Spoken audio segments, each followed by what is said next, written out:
Hey guys, CJ here, coming at you with another review of Grayson, this time issue number 6. And I know I'm kind of slacking, I've got to get the annual out there, but in examining what comics I wanted to review first this week, this just rose to the cream of the crop as soon as I read it. You should be getting a kind of a Grayson doubleheader here. I'll have another Grayson review out for you today, and an Iron Fist review coming tomorrow. However, let's dive right into it. So, issue number 6 of Grayson was just another masterful turn by Tim Seeley, Tom King, and Mikel Jan in all phases of the comic game. Just incredibly good. They just get this character, I think. Tim Seeley and Tom King do. So without further ado, let's jump into a little plot summary. So, Dick and Helena are once again on the hunt for a meta-organ, this time the Paragon Brain. And so this takes them to an island where everyone's dead and the Paragon Brain is gone. And they end up finding a Brotherhood of Cain member. The Brotherhood of Cain now has the brain, and they interrogate him. And that's one of the highlights of this issue, is we'll get into that. There are a couple big things that happen in this issue. The first is kind of hilarious.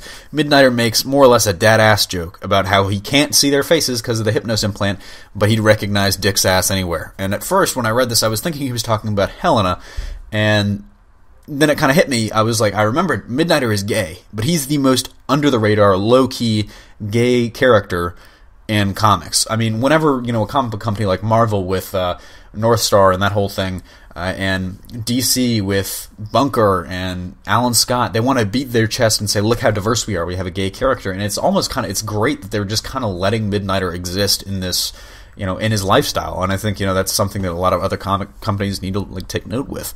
So the Brotherhood of Cain, what their plans are is they plan on turning a peaceful rally into a violent skirmish and killing thousands, because that's their aim. They want to depopulate Earth. And I'll get into that more a little bit when we talk about what this issue leads up to.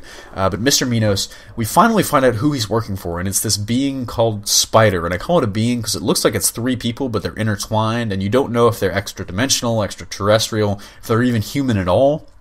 But it seems like they're playing Mr. Minos, and we get a little bit of hint about what Mr. Minos, maybe who he used to be, what his life was like, because he talks about the only thing he has left is his pain.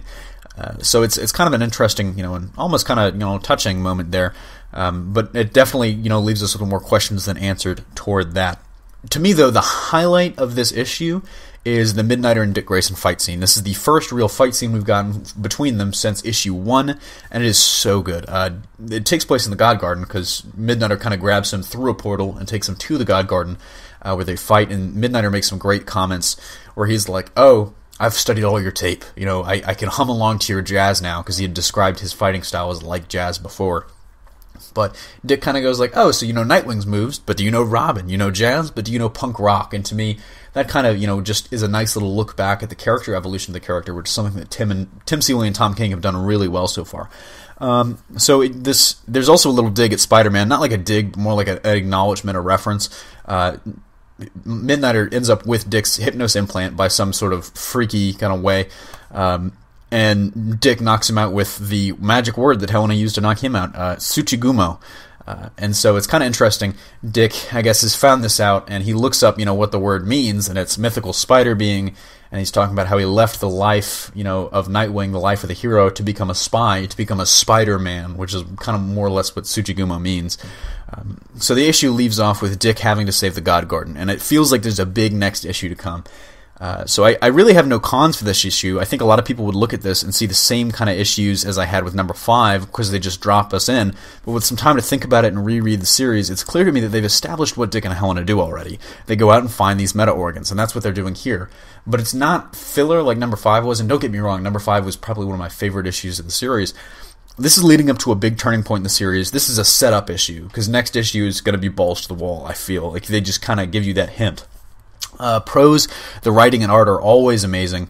Tim Seeley and Tom King just get this character on so many levels. It's great to see his psyche explored, the whole who is the man behind the mask thing that Dick has never gotten. Batman gets a lot of that, but Dick just never got that.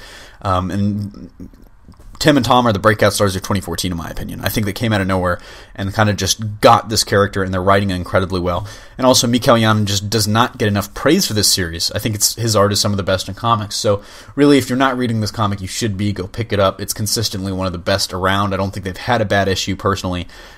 So definitely, that about wraps it up for me here. In the comment section below, what do you think of Grayson, and what did you think of this issue? Do you think they're going to go back to him being Nightwing after this? What do you think they're leading up to? Anyways, like I said, don't forget to like and subscribe. Signing off, this is CJ, and I'll see you next time.